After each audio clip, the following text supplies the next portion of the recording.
So we actually have a little bit of a problem. And from the outside looking in, it actually looks like a good thing. And I will explain more on that in just a minute. Now I want you to answer this one question though.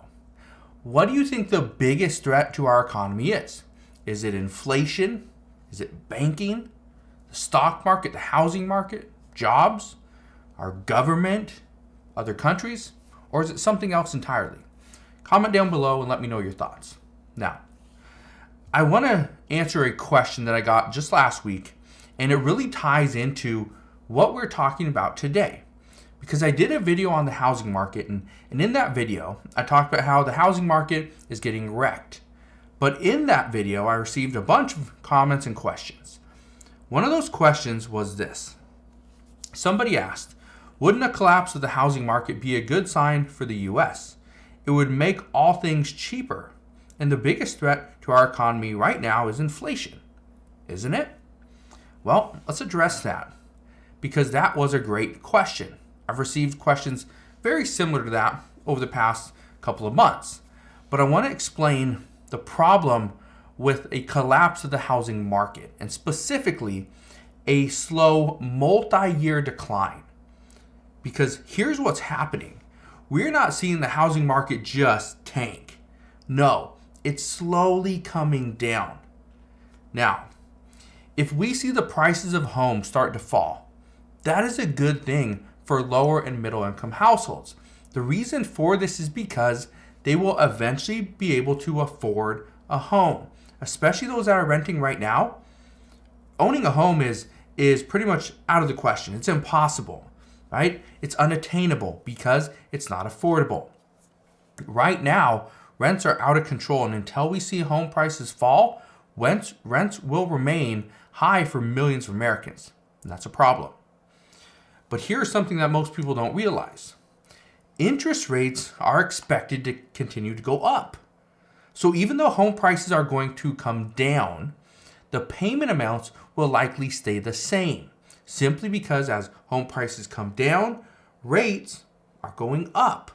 Okay? And again, at some point, rates are going to have to come down, home prices will bottom, and then they'll go back up. That will be great. But this is where things get very scary because, like I said, what we're seeing is a slow decline. That's what's happening right now. And according to real estate experts, every time we see mortgage rates reverse on a 30-year fixed rate loan, even for a couple of days, again, we're over 7%. So as again, this is what experts are telling us, is what we're seeing is the rates are going to go up, they're going to come back down. And as they come back down, guess what happens? First-time home buyers start reaching out because rates are going down. So what do they decide to do? Let's get in the door. Let's go, start to inquire about getting a loan because, again, rates are coming down. But then as soon as they start inquiring, rates are coming down, they spike back up. That's what we're going to see. Now, the reason this is a problem is because for these first-time home buyers, they're getting their hopes up about buying a home. And when they're getting very close to locking in their rate, right, closing on a home, guess what? The rate changes. The amount that they were going to pay likely goes up. And then they can barely afford it, or maybe they can't even afford it anymore.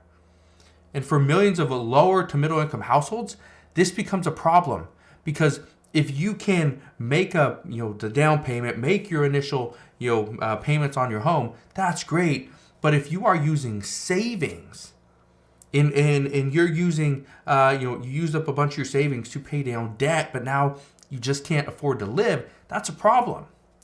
But here's a crazy statistic that I read just the other day. I want to share this with you.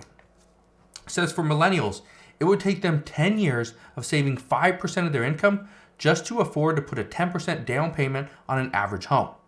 That's crazy. You're going to spend 10 years of your life saving 5% of your income just to be able to put a 10% down payment on a home. That's today. That's crazy. But then you factor in this.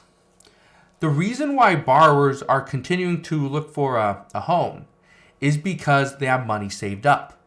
Now, I know some people are going to say, which people are these? Because I haven't found anybody lately that has any money saved up. Now, there are a bunch of people that have money saved up and they're waiting for the right time to purchase a home. But this is why they can afford to initially buy the home, is because they've been saving up for the past 3 years. They haven't spent a lot of money. They had stimulus check money. They had unemployment income. All right, all that went in there. They had the child tax credit payments. All that went into savings. So really, how much of that money was because they saved it, not because of stimulus? But guess what happens now? What happens when all this money's gone? Well, that is why experts believe this is the greatest threat to the U.S. economy as of right now. Because think about it this way. You have all this money saved up, so you decide to buy the single largest purchase most Americans will ever make. Then you use up all your savings, again, to accomplish this dream. But due to the fact that prices on essentials are still expected to rise, you're unable to afford your home because you have to live. You got to buy food. You got to pay for utilities, right? You got to pay for all these things. The reality of the situation is this. We are constantly being enticed to continue spending. I see it all the time. You turn on the TV and you go buy the new Toyota. I don't want a new Toyota. Thank you, but I don't want it. Right? Now's the perfect time. You need to start investing. Well, is it really the perfect time? Again, not financial advice here, but is it really the perfect time? Because everyone says, oh, now's the perfect time to go buy a car. Everybody's situation is different. So for someone to come out and say, now is the perfect time, you need to go get a car, you need to start investing, you need to start paying down debt, get into crypto, everybody's situation is different. It is not the perfect time to do all these things. But why are we continually being enticed to spend? Well, I'll tell you why. It's because spending money here in the economy is what grows our economy. The truth is that the United States economy is struggling. You may have been able to see this from the multiple banks that collapsed just lately. And because of this, we are likely headed towards a recession. During a recession, what happens? Well, unemployment goes up. Wages likely go down. We have lower and middle income households are really going to feel the pain. This is going to happen. So right now, while we're waiting to see how this economy really plays out, think long term. Don't put yourself into a difficult financial situation because of short-term thinking. Because yes, I just really wanted a home. Right now, prices are just so high. But again, I bring this up, and the reason why I say this is the biggest threat to our economy, and it's going to devastate the lower and middle income households, is because they have some savings. But it's that quick thinking or that quick spending, right? The momentary lapse of judgment, like, could I really afford that house? I think so let's do it.